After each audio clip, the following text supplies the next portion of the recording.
And understand, we're in this terrible position because of stupid policy decisions from the Biden administration. You all know this, that canceling the Keystone Pipeline, not allowing drilling on federal lands, not keeping ANWR open. Those are the things that need to happen. So we've got to focus on that side of the equation.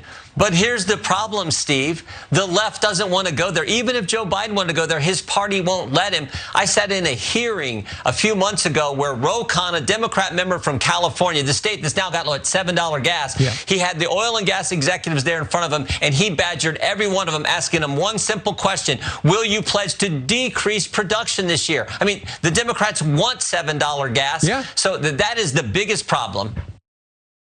So again, the same line of the same things over and over again. We did extend the Keystone XL pipeline. We need to help these corporations, these oil corporations, make more money. Again, he went through all these policies. How will those policies help right now? That question is never asked. So, okay, Jim, when are these policies gonna go into effect and how will they help right now? What will the gas prices go down to? How come gas prices are always high? Jesus.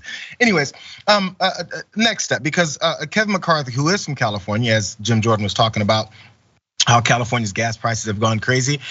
He also accused the state of funding a war criminal, Vladimir Putin, the guy that so many conservatives have been fawning over for the past 3 to 4 weeks. Let's watch what he had to say. In fact, California imported twice as many barrels of oil from Russia in 2021 than from Canada. So that means this money went to Putin to pay for his war. And who was in support of Putin? Who called him a genius? Who called him smart? Who said this is a great move by him? I can't believe he's running his country so well. I wish I could run it the same way.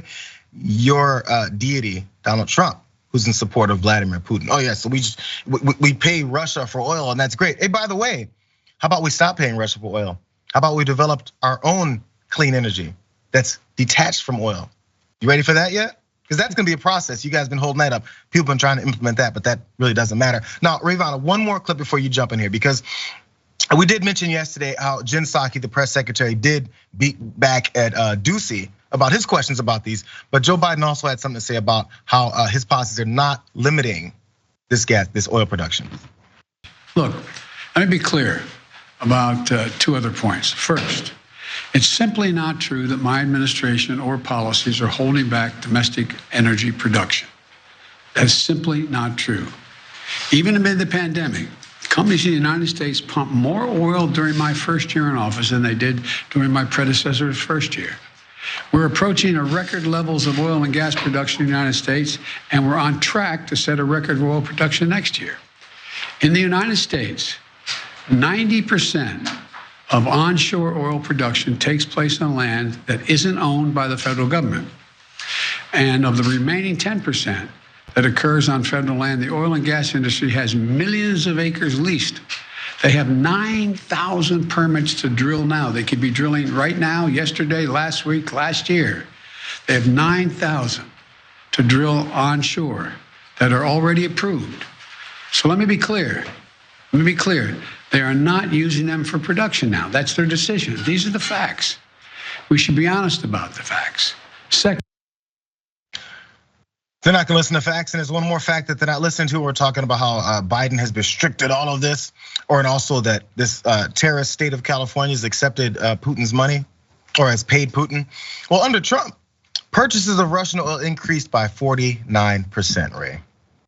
I mean, it's really hard to listen. I mean, of course, the conservatives are all wrong, but it's hard to listen to Joe Biden brag about, energy production in the United States that is actively harming the environment. Like it's something he's super proud of. But this whole story has sort of left me very grateful because I live in Chicago. I don't have a car. I never know what gas prices are. Like when I heard you say $7, I was shocked. It's just not something I have to think about because I live in a city that has fairly substantial public infrastructure. I can take the bus or the CTA, the trains, the L trains, wherever I need to go pretty much. I don't need a car. And I'm in a very privileged position because I know a lot of people don't have that in their cities. And of course, an investment into public infrastructure all across the country is something that's going to happen over time, to create that sort of infrastructure. But that's the way that we avoid these situations in the future, right? Less reliance on oil and gas. Gas prices are less of a concern because less people have personal cars or need personal cars for daily use.